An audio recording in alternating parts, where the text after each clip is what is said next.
2025年5月15日，復活期第4週，星期四。主題：你像耶穌嗎？想像呢個場景，你去朋友嘅屋企作客，仲未坐低，對方就遞上冰飲，拉開咗張凳，讓你感到賓至如歸，好溫暖，對嗎？呢一個就係待客之道。如果再進一步，朋友主動幫你將污糟嘅鞋擦乾淨，呢個境界就完全唔同咗。呢個就係耶穌喺最後晚餐所做嘅。佢不單止分餅共享晚餐，更加親自為佢嘅門徒洗腳。喺嗰個時代，呢啲工作係卑微，通常只有最低等嘅僕人先至嚟做。但係天主子就跪低咗，親手做咗呢一件事。點解呢？因為佢要話俾我哋知一個重要嘅真理：真愛係在於服務，真愛係在於接納。真愛唔會問我能夠得到啲乜嘢，而會問我能夠俾啲乜嘢。耶穌嘅呢一個教導唔單止係屬於晚餐廳嘅嗰一晚，更係俾我哋每一個自稱為跟隨佢嘅人。如果我哋屬於耶穌，其他嘅人唔應該只係睇到我哋頸上邊嘅十字架而認出我哋，更加要從我哋手中嘅毛巾認出咗我哋。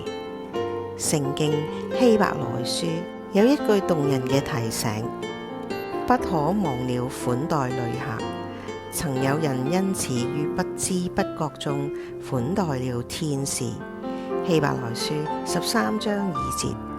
諗一諗，呢一個獨坐嘅同學，正處於低谷嘅隊友，我哋常迴避親戚。當我哋接納、幫助、傾聽佢哋嘅時候，就係喺嗰度遇見咗天主。仲有更深嘅係，耶穌嘅母親瑪利亞自稱上主的婢女，伯多祿、保祿、雅各伯亦都係咁樣自稱，唔係被逼而係甘心，因為佢哋明白人生最偉大嘅事就係服務，分享耶穌喺傷痛嘅世界做佢嘅使者。耶穌講：凡接待我所派遣的，就是接待我。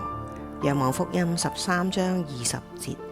呢個意味住你可能係某人今日遇見嘅唯一嘅耶穌，唔係通過華麗嘅言辭同埋奇蹟，而係透過善意、謙卑同埋關懷。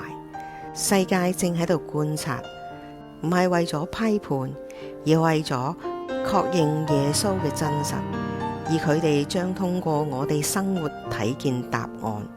所以呢一個挑戰，當人們觀察你嘅生命、你嘅選擇、行為、待人之道嘅時候，佢哋能睇到唔同嗎？